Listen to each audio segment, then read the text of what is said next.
Hai semuanya, video ini gue ingin sharing sedikit apa yang gue baca dengan apa juga yang gue riset ya tentang deposito. Ternyata deposito itu juga memiliki resiko, ya resiko gagal bayar. Nah, kira-kira di sini gue akan coba untuk sharing ke teman-teman yang ada di rumah sekarang ya apa aja sih resiko yang pernah terjadi pada deposito supaya apa? Supaya kita mengerti akan resiko tersebut. Nah, buat kamu semua yang penasaran, coba tonton video ini tanpa di-skip.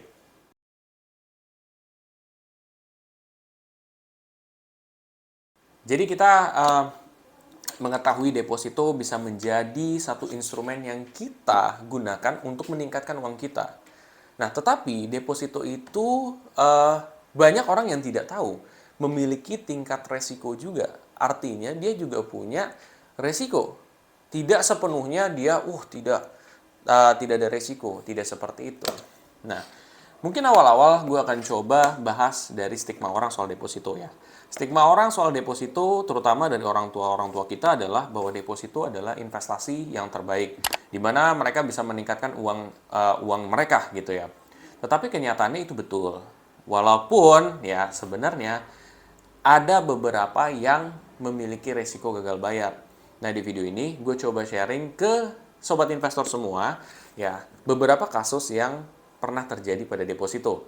Mudah-mudahan kita jadi bisa paham resikonya sebelum kita mungkin menjadi seorang yang mendepositokan uang kita atau mungkin sekarang kita lagi deposito, jadi kita mengerti resiko tersebut.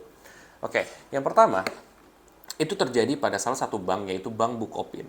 Bank Bukopin mungkin kamu pernah dengar juga, ternyata ya berdasarkan dari salah satu artikel yang gue baca juga, ya kalian bisa lihat sendiri di sini. Ya, itu pernah terjadi salah satu nasabah dia mengeluh ya, di mana dia tidak bisa menarik uang 45 miliar dia buat dana pensiunnya. Ya, dan ketika mencoba komunikasi dengan pihak Bank Bukopin setempat, ya ternyata mereka melakukan rapat, sampai akhirnya ternyata hanya bisa dicairkan 600 jutaan.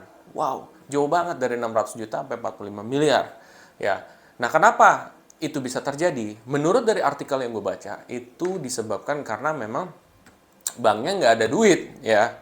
Artinya apa? Berarti mereka turnover untuk memutarkan duit dari yang orang-orang depositoin itu kurang begitu maksimal atau kurang begitu baik, sehingga ketika orang menarik itu nggak ada duit segitu. Nah, itu kan sesuatu hal yang bahaya juga ya.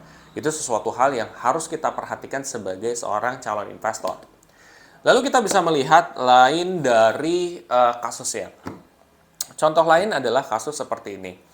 Kalau misalkan ada juga nih dari salah satu perbankan, tapi gue lupa sih ini perbankan apa. Jadi dia pernah ada kasus kalau pada saat dia deposito, pada saat itu dia deposito. Pada saat dia deposito itu ternyata kan sama salah satu apa namanya karyawan di sana. Nah, ternyata karyawan tersebut tidak melakukan pencatatan pada deposito orang ini. Nah, ngerinya apa? Ngerinya adalah ketika kamu nanti mau narik dana tersebut, ya artinya kan kalau tidak tercatat, ya udah ambles dong. Bank juga mau tanggung jawab juga susah, karena pencatatan itu tidak ada. Dan itu yang terjadi, ya dari salah satu artikel yang gue temukan juga di perbankan itu juga begitu. Nah, tidak tercatat. Artinya lu sebenarnya secara ya apa ya, secara eh, apa ya teoritisnya ya lu artinya nggak deposito, cuman lu naruh duit ke orang tersebut. Yang pada akhirnya orang tersebut ternyata sebelum ini kejadian orang tersebut udah keluar. Dan akhirnya ya pihak perbankan bilang ya itu bukan salah saya karena aktivitas tersebut tidak tercatat di deposito kami. Wow, gitu kan artinya memang itu sesuatu yang harus diwaspadai juga. Jadi ketika kamu misalkan mau deposito dengan siapapun, pastikan itu tercatat ya. Tercatat sehingga ketika ada apa-apa atau sesuatu yang terjadi di kedepan hari, kamu pun mengerti, oh ini loh yang bisa terjadi. Jadi kamu bisa hati-hati di sini. Oke, itu yang bisa kamu perhatikan juga ya. Itu dari kasus yang kedua. Dari kasus yang ketiga, sebenarnya ada juga loh deposito perbankan yang pernah bermasalah juga ya. Sebenarnya bukan bermasalah sih gitu. Jadi dulu itu banyak perbankan-perbankan kecil yang memang dia itu menawarkan return atau apa namanya apa yang bunganya itu lebih gede dibandingkan dengan rata-rata ya. Akhirnya ternyata ketahuan LPS dan itu izinnya dicabut. Jadi rata-rata misalkan suku bunga 3,5%, ternyata dia nawarin 8%, dicabut langsung izinnya. Kenapa bisa seperti itu? Apakah memang tidak boleh menawarkan suku bunga di atas daripada suku bunga deposito rata-rata? Jawabannya adalah ternyata boleh. Tetapi itu harus dia atau pihak perbankan menjelaskan ke pihak nasabah bahwa oh, kalau misalkan kamu deposito di sini, ya berarti artinya kamu harus terima resikonya. Yang dijamin oleh LPS itu cuma segini, misalkan 3,75%. Sisanya itu tidak dijamin oleh LPS. Itu harus disertai dulu atau harus diomongin dulu. Kalau itu ketahuan tidak diomongin atau tidak dikomunikasikan atau tidak diberitahu, maka izin dari perbankan tersebut bisa dicabut. Dan ini ada salah satu artikel juga ya. Artinya apa? Bahwa kalau mereka yang menawarkan suku bunga di atas daripada rata-rata, itu pun juga harus hati-hati. Karena itu bisa jadi bagus, bisa jadi nggak bagus, Pak. Kalau misalkan tiba-tiba mereka nggak bagus, ya mereka tidak melakukan apa yang diperintahkan oleh LPS, maka izin banknya tersebut bisa dicabut dan tidak ada jaminan sama sekali terhadap deposito kamu.